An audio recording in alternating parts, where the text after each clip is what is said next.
انحصار کے بغیر یہ ممکن نہیں ہے کہ آپ صلی اللہ علیہ وسلم کا پیغام دوسروں تک چلا جائے. یہ آپ سوچنا چھوڑ دیجئے کہ بھائی بڑی پریشانی ہو رہی ہے اور بہت نفرت ہے، یہ ہے وہ نہیں. آپ صلی اللہ علیہ وسلم نے جن حالات میں زندگی گزاری اس سے بدتر حالات نہیں ہیں دنیا کے کسی بھی علاقے میں. اس سے بدتر حالات جو انبیاء نے گزارے اس سے بدتر حالات نہیں ہیں. تو جب آپ صلی اللہ علیہ وسلم کو ایسے حالات میں رحمت للعالمین کہا گیا اور آپ علیہ الصلاۃ والسلام کو ایثار اور قربانی اور ہمدردی اور مواسات کا حکم دیا گیا، تو یہ حکم تو پھر ہم سب کے لیے ہے اور رہتی دنیا تک ہر ایک انسان کے لیے ہے. اس مواسات کا اظہار کس طریقے سے ہوگا؟ وہ اس طریقے سے ہوگا کہ اگر کوئی شخص اگرچہ وہ غیر مسلم ہے آپ کو اپنی طرف بلائے، مثلا دعوت کرے، تو آپ اس کی دعوت کو قبول کریں. نبی کریم صلی اللہ علیہ وسلم نے اس چیز پر عمل کر کے دکھلایا ہے. ایک یہودیہ خاتون تھی، اس نے خیبر کے موقع پر نبی کریم صلی اللہ علیہ وسلم کی دعوت کی. اب ذرا تصور کیجئے کہ ابھی جنگ ختم ہوئی ہے اور جن لوگوں سے جنگ ہوئی ہے وہ لوگ قابل اطمینان نہیں ہیں، چونکہ یہ وہی لوگ ہیں کہ جو بھی کچھ سال پہلے مدینہ میں نبی کریم صلی اللہ علیہ وسلم کو دھوکہ دے کر آئے تھے. بنو نذیر کے لوگ ہیں، بنو قینقاع کے لوگ ہیں. یہ لوگ مدینہ میں آباد تھے. یہاں سے آپ صلی اللہ علیہ وسلم نے ان کو جلا وطن کیا. کیوں جلا وطن کیا؟ چونکہ وہاں بنو نذیر کے لوگ رسول اکرم صلی اللہ علیہ وسلم کو اساسینیٹ کرنے والے تھے. وہ اساسینیشن کا واقعہ بھی سن لیجئے کہ آپ صلی اللہ علیہ وسلم کے پاس بنو نذیر کے کچھ لوگ آئے اور انہوں نے کہا کہ اے ابو القاسم، وہ ظاہر ہے کہ مومن نہیں تھے تو رسول اللہ نہیں کہتے تھے، اے ابو القاسم اگر آپ سچے ہیں تو آپ ہمارے کچھ لوگوں سے بات چیت کر لیجئے اور ان کو قائل کر لیجئے. اگر وہ قائل ہو جائیں تو ہم آپ کا کلمہ پڑھ لیں گے. آپ صلی اللہ علیہ وسلم فوراً تیار ہو گئے اور کہا کہ ٹھیک ہے، کہاں بات کرنی ہے اور کس سے بات کرنی ہے؟ تو انہوں نے کہا کہ آپ اپنے 30 لوگ لے کر آئیں اور ہماری طرف سے 30 لوگ آئیں گے اور ہمارے علاقے میں بات ہوگی، مسجد نبوی میں نہیں، ہمارے علاقے میں بات ہوگی. تو یہ وقت طے ہو گیا. آپ صلی اللہ علیہ وسلم اپنے 30 صحابہ کے ساتھ چلے اور ادھر سے 30 افراد آئے. حضرت جبریل علیہ الصلاۃ والسلام کے ذریعے اللہ تعالیٰ نے نبی کریم صلی اللہ علیہ وسلم کو فوری طور پر سازش کی اطلاع دے دی کہ جس جگہ پر رسول اکرم صلی اللہ علیہ وسلم کو بٹھانے کا نظم کیا گیا تھا ایک دیوار کے نیچے، وہاں پر ایک شخص اوپر چڑھ چکا تھا ایک بڑا سا پتھر لے کر کہ جب آپ صلی اللہ علیہ وسلم نیچے موجود ہو تو آپ کے اوپر وہ پتھر گرا دیا جائے. نبی کریم صلی اللہ علیہ وسلم اسی وقت واپس لوٹ گئے اور پھر سزا کے طور پر بنو نذیر کو جلا وطن کیا گیا کہ تم یہاں سے نکلو. چونکہ کسی بھی ریاست کے ہیڈ کو اساسینیٹ کرنا کوئی معمولی بات نہیں ہے یا اس کی سازش کرنا. تو بنو نذیر کو وہاں سے جلا وطن کیا گیا اور یہ جا کر آباد ہوئے خیبر میں. اب چند سالوں کے بعد 2-3 سال کے اندر خیبر کا معرکہ ہوا. خیبر میں ان لوگوں کو شکست ہوئی اور یہاں پر ایک یہودیہ آپ صلی اللہ علیہ وسلم کی دعوت کرنا چاہتی ہے. کوئی اور ہوتا تو وہ یہ کہتا کہ بھائی تم تو پہلے بھی قتل کا ارادہ کر چکے ہو، تم سے ابھی ہم جنگ سے فارغ ہوئے ہیں، تم شکست خوردہ قوم ہو، تمہاری دعوت کیسے قبول کریں؟ نبی کریم علیہ الصلاۃ والسلام نے فوراً دعوت قبول کر لی. اور یہاں پر بھی یہ لوگ اپنی فطرت سے باز نہیں آئے. وہ عورت ایک بکری کا بھنا ہوا گوشت لے کر آئی جس میں اس نے بڑی تعداد میں زہر ملا رکھا تھا. نبی کریم صلی اللہ علیہ وسلم کے سامنے یہ کھانا رکھا گیا. ایک صحابی نے اس کا لقمہ بنایا اور اپنے منہ میں رکھ لیا. نبی کریم صلی اللہ علیہ وسلم کے بھی منہ مبارک میں وہ لقمہ پہنچا لیکن حلق میں نہیں اترا تھا کہ جبریل علیہ الصلاۃ والسلام نے اطلاع دے دی کہ یہ کھانا زہر آلود ہے.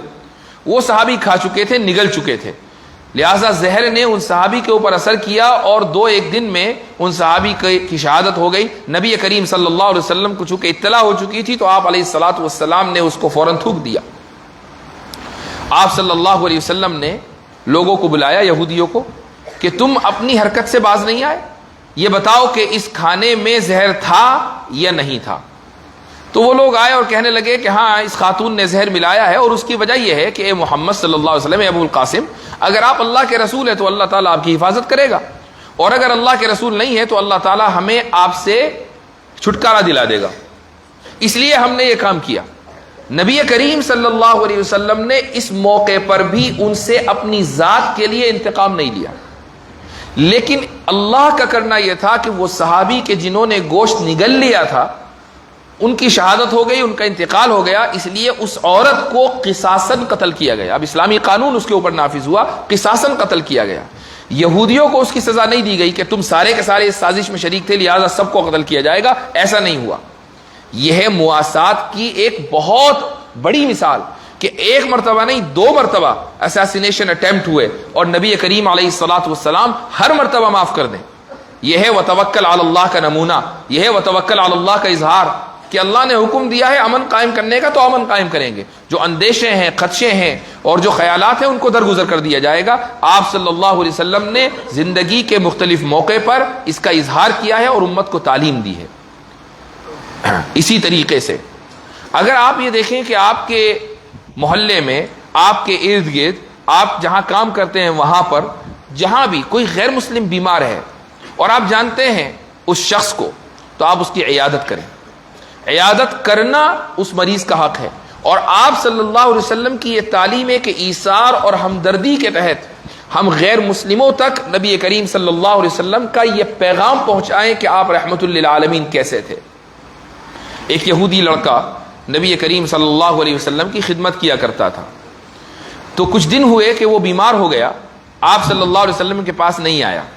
اب آپ ذرا تصور کریں کہ یہ مسجد نبوی ہے، یہاں صحابہ کرام موجود ہیں، حضرت انس بن مالک بطور خادم موجود ہیں، اور ایک خادم نہیں ہر صحابی خادم ہے، اور ہر صحابی جان نثار کرنے کو تیار ہے۔ اس کے باوجود ایک یہودی لڑکا آپ صلی اللہ علیہ وسلم کے پاس آ کر بیٹھتا ہے اور آپ کی خدمت کرتا ہے۔ اگر اندیشے ہوتے، اگر خوف ہوتا، اگر یہ ہوتا کہ نہیں ان لوگوں پر ٹرسٹ نہیں کرنا ہے، ان لوگوں کو اپنے قریب نہیں لانا ہے، تو کیا وجہ تھی کہ نبی کریم علیہ الصلوۃ والسلام اس یہودی لڑکے کو مسجد میں آنے کی اجازت دیتے؟ کیا وجہ تھی کہ آپ صلی اللہ علیہ وسلم اس کو اپنے قریب رکھتے؟ اور جب وہ بیمار ہو گیا اور کچھ دن نہیں آیا تو آپ صلی اللہ علیہ وسلم پریشان ہوئے اور پریشان ہو کر اس کے گھر گئے اور اس کی عیادت کی۔ وہ بستر پر لیٹا ہوا تھا اور اس کا آخری وقت چل رہا تھا، اس نے اپنے باپ کو دیکھا، گویا کہ وہ اپنے باپ سے اجازت طلب کر رہا ہو کہ اس موقع پر کیا میں محمد صلی اللہ علیہ وسلم کا کلمہ پڑھ لوں۔ نوجوان لڑکا تھا، تو اس نے جب اپنے باپ کو دیکھا تو باپ کا دل پسیج گیا۔ وہ جانتا تھا کہ اس لڑکے کا تعلق نبی کریم صلی اللہ علیہ وسلم سے کیسا ہے، وہ جانتا تھا کہ اس لڑکے پر کس طرح رسول اکرم صلی اللہ علیہ وسلم کی زندگی کا اثر ہوا ہے، تو اس نے اشاروں میں اس لڑکے کو اجازت دی اور اس نے نبی کریم صلی اللہ علیہ وسلم کا کلمہ پڑھا، اور آپ صلی اللہ علیہ وسلم بڑے خوش ہو کر اس گھر سے نکلے، چونکہ وہ لڑکا کہ جس سے آپ صلی اللہ علیہ وسلم کو تعلق ہو گیا تھا، آنا جانا تھا، خدمت تھی، وہ لڑکا اب آپ صلی اللہ علیہ وسلم کا امتی بن گیا تھا۔ آپ روز جزا، روز قیامت اس شخص کے حق میں گواہی دے سکتے تھے۔ آپ صلی اللہ علیہ وسلم بہت خوش تھے، لیکن یہ اس لیے ہوا کہ آپ نے اس کی عیادت کی۔ اگر عیادت کے لیے نہ جاتے اور یہ سوچتے کہ بھئی غیر مسلم ہے، میرا کلمہ نہیں پڑھتا، دشمن قوم کا ہے، تو میں کیوں جاؤں اس کی عیادت کرنے کے لیے، تو کیا وہ شخص مسلمان ہوتا؟ کیا وہ شخص صحابی بنتا؟ کیا وہ شخص جنت کا حقدار ہوتا؟ کیا اس شخص کے لیے نبی کریم صلی اللہ علیہ وسلم گواہی دے سکتے تھے روز جزا؟ وہ رسول اکرم، وہ حضرت ابراہیم اپنے والد کے لیے، اپنے باپ کے لیے گواہی نہیں دے سکتے چونکہ باپ کفر کی حالت میں مرا تھا، تو پھر آپ صلی اللہ علیہ وسلم اس شخص کے حق میں گواہی کیسے دے سکتے تھے؟ لیکن اس نے کلمہ پڑھ لیا اور آپ علیہ الصلوۃ والسلام کی گواہی کا مستحق ٹھہرا۔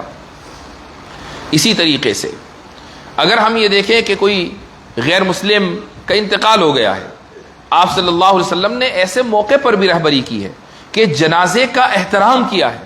کسی نے کہا کہ یا رسول اللہ یہودی کا جنازہ ہے، غیر مسلم کا جنازہ ہے، آپ کیوں کھڑے ہو رہے ہیں؟ آپ نے فرمایا کہ ان فیہ لنفسا، کہ یہ بھی تو ایک جان تھی، جس طریقے سے تمہارے اندر جان ہے اس کے اندر بھی ایک محترم جان تھی، وہ جان چلی گئی تو یہ بھی احترام کا مستحق ہے۔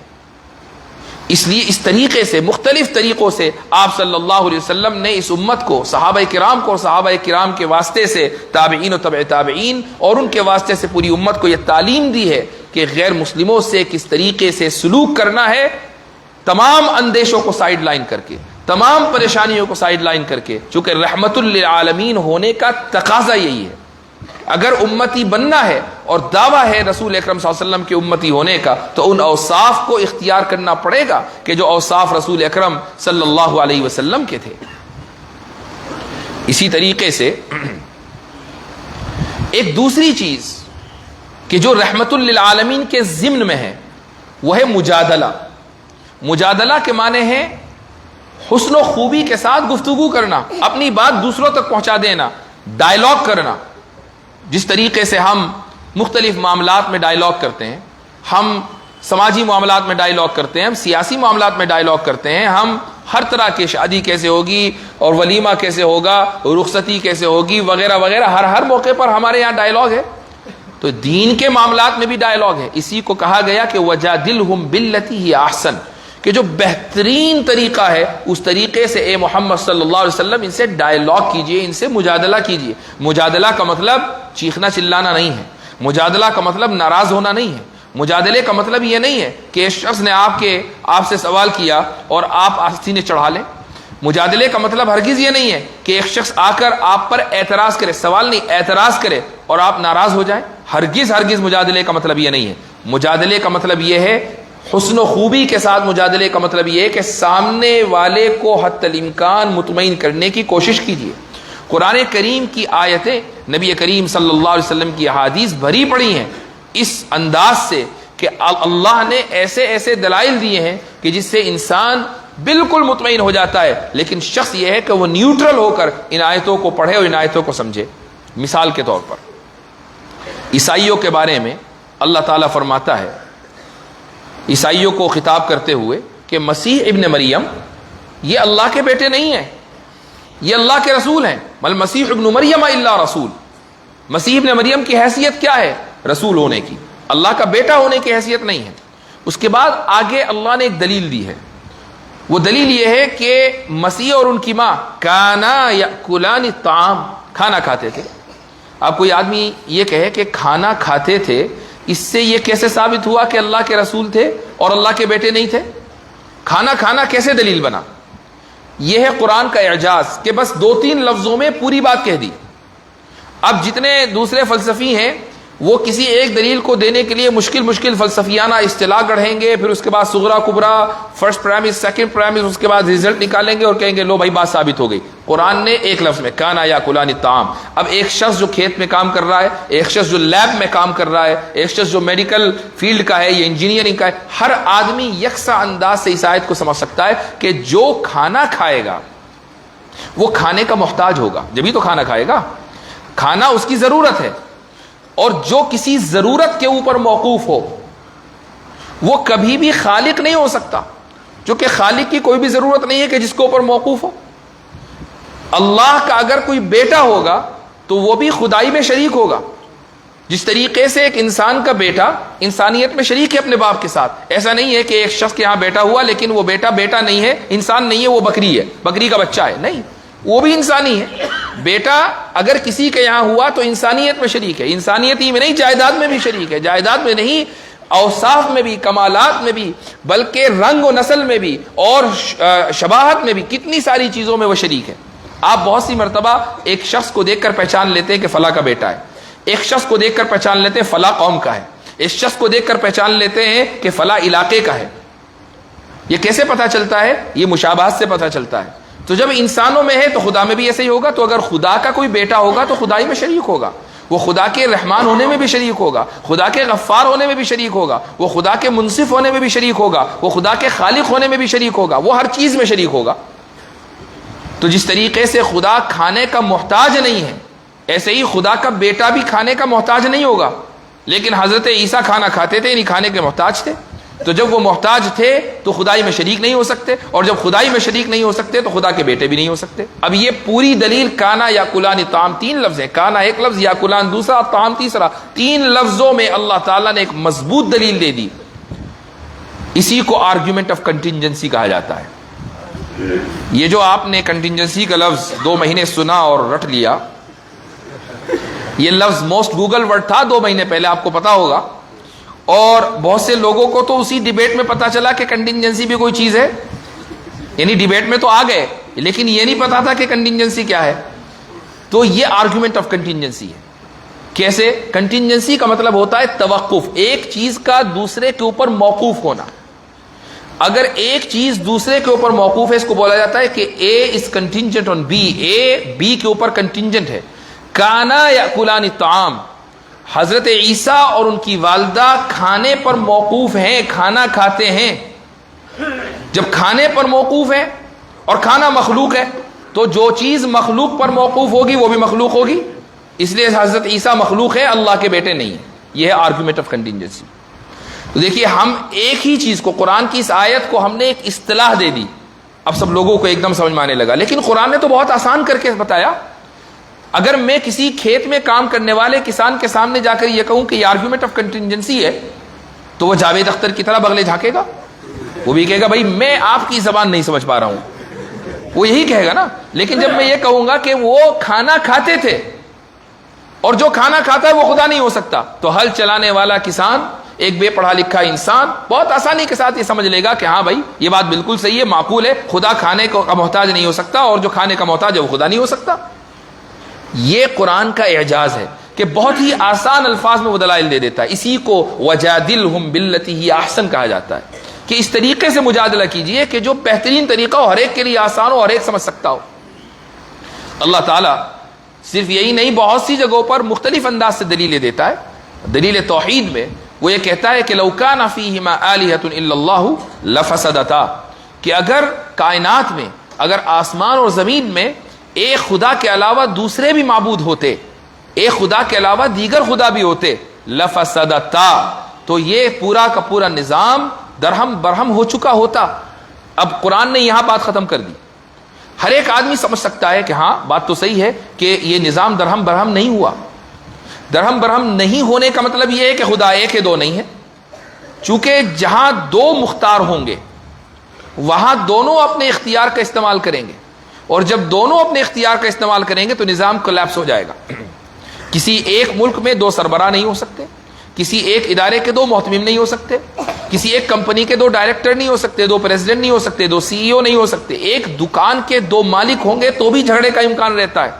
مان لیجئے آپ ایک دکان کھولیں اور پارٹنرشپ میں کھولیں تو دونوں پارٹنرز کو قربانی دینی پڑے گی تبھی پارٹنرشپ باقی رہے گی۔ وہ قربانی کس چیز کی ہوگی؟ 50% کی۔ میں نے 50% پیسے ڈالے، میرے 50% شیئرز ہیں، آپ نے 50% پیسے ڈالے، آپ کے 50% شیئرز ہیں۔ اگر میں یہ کہوں کہ میرے پیسے تو 50% ہیں لیکن شیئرز میرے 100% ہیں، نہیں، یہ بات نہیں چلنے والی، 50% کی قربانی دینی پڑے گی۔ کیوں؟ چونکہ آپ نے پیسے 50% ڈالے ہیں۔ تو جہاں دو ایک لیول پر آ جائیں فوراً قربانی کا کانسیپٹ آ جاتا ہے، فوراً کمپرومائز کرنا پڑتا ہے۔ تو اگر دو خدا ایک لیول پر ہوں، دو خدا ہوں، خالق ہوں، دو خدا اس کائنات کے کریٹر ہوں، تو کہیں نہ کہیں قربانی دینی پڑے گی۔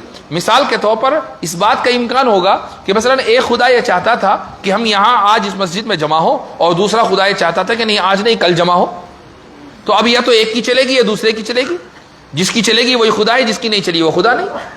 سمپل سی بات ہے۔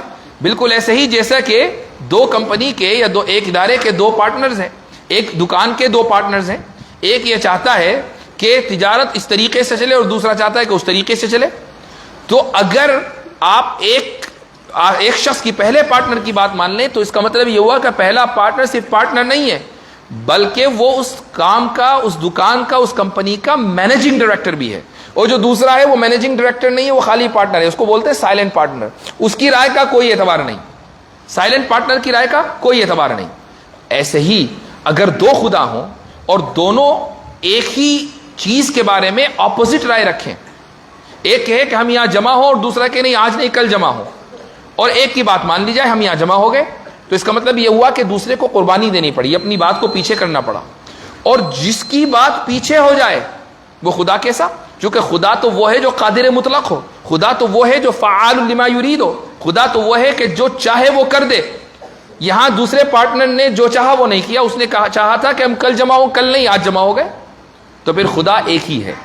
تو قرآن نے بہت واضح انداز سے اس آیت میں یہ ثابت کر دیا کہ اللہ اس کائنات کا مالک، اس کائنات کا معبود، اس کائنات کا بنانے والا ایک ہی ہوگا۔ یہ ایک ایسی عقلی اور فطری دلیل ہے کہ کوئی بھی شخص اس کا انکار نہیں کر سکتا۔ وہ بھی جو بہت سارے معبود مانتے ہیں وہ بھی یہ کہتے ہیں کہ اوپر والا ایک ہے۔ کیوں؟ چونکہ یہ ایک ہونا دلیل فطرت ہے، ایک ہونا انسان کی طبیعت کا تقاضا ہے۔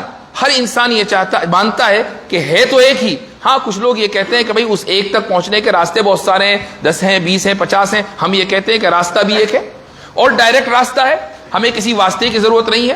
یہ ایسے ہی ہے کہ مثلا ذرا تصور کیجئے کہ آپ ایک ملک میں رہتے ہو اور اس ملک کے سربراہ کا ڈائریکٹ فون نمبر آپ کے پاس ہو, کوئی بھی ضرورت ہو آپ نے فون اٹھایا, ہاٹ لائن نمبر ہے, آپ نے نمبر ڈائل کیا, سیدھا سربراہ مملکت نے اور حکومت کے سربراہ نے آپ کا فون اٹھایا, آپ نے کہا میری یہ ضرورت ہے, اس نے کہا ضرورت پوری ہو جائے گی, بات مکمل ہو گئی. وہ شخص بہتر ہے یا ایک شخص کہ جو فون اٹھاتا ہے, پہلے ایک کلرک کو ملاتا ہے, وہ دوسرے کو ملاتا ہے, وہ تیسروں کو ملاتا ہے, وہ چوتھے کو ملاتا ہے, آپ کی ضرورت پوری نہیں ہوئی, بات ختم ہو گئی, اور اگلے تک کے سربراہ مملکت تک بات پہنچی ہی نہیں, چونکہ راستے میں واسطے اتنے ہیں. تو کون سا شخص بہتر ہے, وہ شخص کہ جو ڈائریکٹ فون کرے یا وہ شخص جو واسطہ در واسطہ فون کرے, جو ڈائریکٹ فون کرے. تو ایسے ہی اللہ تعالیٰ نے بہت آسان انداز میں ان دلائل اور ان مثالوں کے ذریعے بتا دیا کہ توحید ہماری فطرت کی آواز ہے, وحدانیت ہماری فطرت کی اور ہماری ضمیر کی اور ہماری طبیعت کا تقاضا ہے. لیکن جب آپ کسی فلسفی سے پوچھیں کہ مان لیجئے وہ فلسفی اللہ پر اور اللہ کے ایک ہونے پر ایمان رکھتا ہو, اس سے پوچھیں کہ آپ کوئی دلیل دیں گے خدا کے ایک ہونے کی, وہ یہ کہے گا کہ ہاں میرے پاس ایک دلیل ہے, اس دلیل کا نام ہے قیاس استثنائی, اس دلیل کو انگریزی میں کہتے ہیں موڈس پوننس. اب یہ ایک لیٹن کا ورڈ ہے, ایک عربی کا ورڈ ہے. اب پہلے تو میں اس کی تشریح کروں گا کہ موڈس پوننس کیا ہے. قیاس استثنائی کی تعریف یہ ہے کہ قیاس استثنائی میں دو مقدمے ہوتے ہیں, ایک کو مقدم کہا جاتا ہے, ایک کو تالی کہا جاتا ہے. تالی کے باطل ہونے سے مقدم کا باطل ہونا ثابت ہوتا ہے. اب یہ وہ اصطلاحات ہیں کہ جس نے فلسفے اور منطق کی کتابیں پڑھ لی اس کا سمجھ میں آئے گا.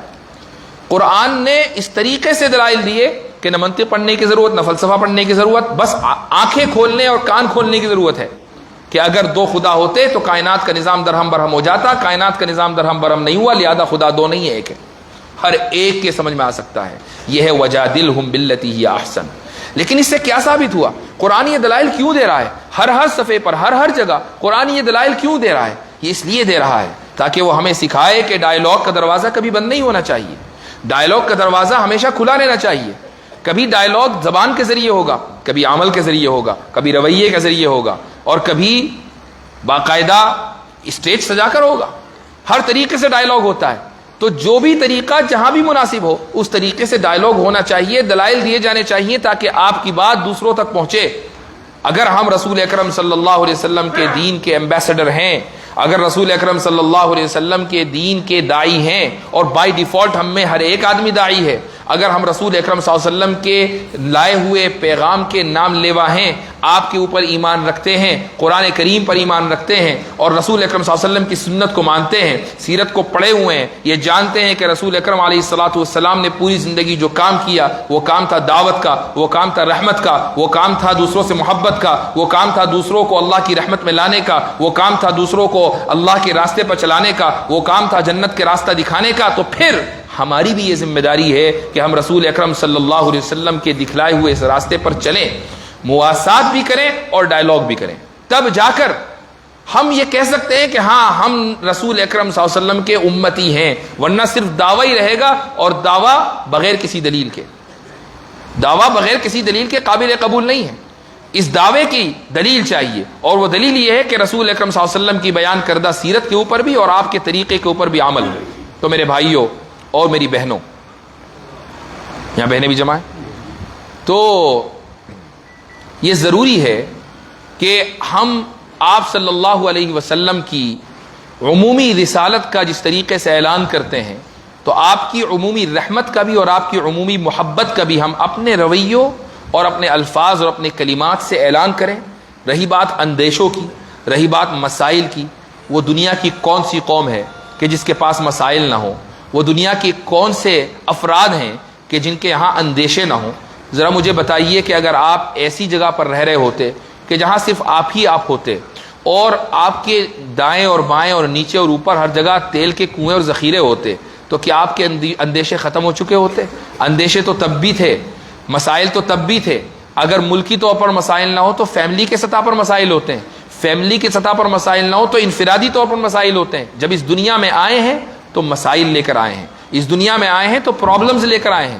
ہم اس دنیا میں یوٹوپیا میں نہیں آئے ہیں. یوٹوپیا ایک اصطلاح ہے جس کا مطلب یہ ہے کہ سب بہتر, سب کچھ ایک دم پرفیکٹ, ہر آدمی مالدار, کوئی بیمار نہیں, کوئی مریض نہیں, کوئی پریشانی نہیں, سب نوجوان, سب بالکل ایک دم 100% پرفیکٹ. یہ دنیا یوٹوپیا نہیں ہے. یوٹوپیا کا وعدہ اللہ نے جنت میں کیا ہے کہ بھئی جنت میں جائیں گے لا خوف علیہم ولا هم یحزنون, نہ کوئی اندیشہ ہوگا نہ غم ہوگا. دنیا کے بارے میں یہ وعدہ نہیں کیا کہ نہ تمہیں کوئی اندیشہ ہوگا نہ تمہیں کوئی غم ہوگا, تم میری بات مانو, غم سے بھی بری اور اندیشوں سے بھی بری. نہیں, بلکہ یہ کہہ دیا نبی کریم صلی اللہ علیہ وسلم نے کہ اشد الناس بلاء الانبیاء ثم الامثل فالامثل, کہ سب سے زیادہ امتحان تو انبیاء کا ہوتا ہے, اور پھر ان لوگوں کا جو انبیاء کے طریقے سے قریب ہے, اور پھر ان لوگوں کا جو انبیاء کے ان لوگوں سے قریب ہے جو انبیاء کے راستوں سے قریب ہیں. یعنی جو انبیاء سے قریب ہیں صحابہ, اور جو ان سے قریب ہیں تابعین. جتنے ہم انبیاء سے قریب ہوں گے مسائل اور امتحانات میں اضافہ ہوتا رہے گا.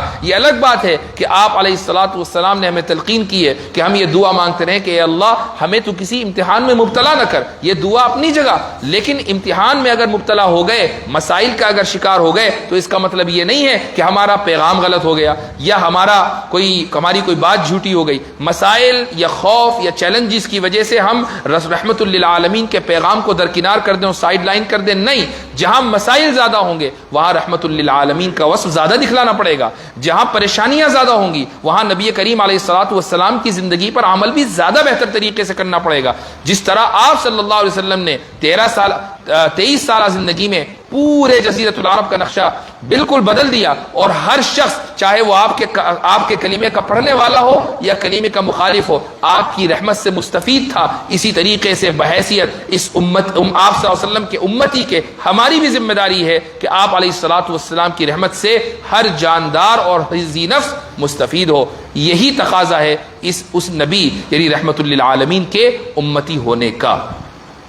دعا ہے کہ اللہ سبحانہ و تعالی ہمیں انبیاء علیہم الصلوۃ والسلام کے طریقے پر چلائے, ان کے مشن پر چلائے. دعا ہے کہ اللہ سبحانہ و تعالی ہمیں موقع دے اور توفیق دے کہ ہم دوسروں کے لیے آپ علیہ الصلوۃ والسلام کی رحمت کے پھیلاؤ کا ذریعہ اور سبب بنے, اور آپ صلی اللہ علیہ وسلم کے بتلائے ہوئے راستے پر عمل کریں. جزاکم اللہ خیر الجزاء وآخر دعوانا ان الحمد للہ رب العالمین.